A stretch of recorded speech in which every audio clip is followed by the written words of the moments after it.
নূতন করে দে নূতন আভরণে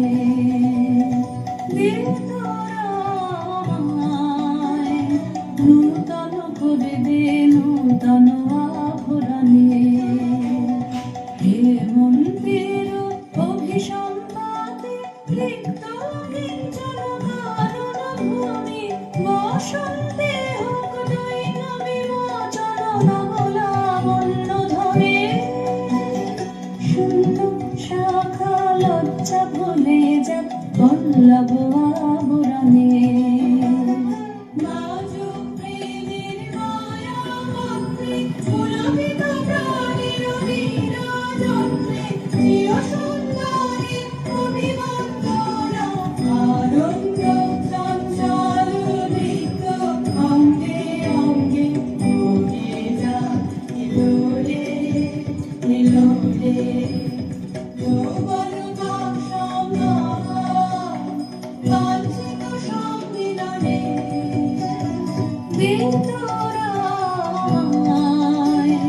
নূতন করে দে নূতন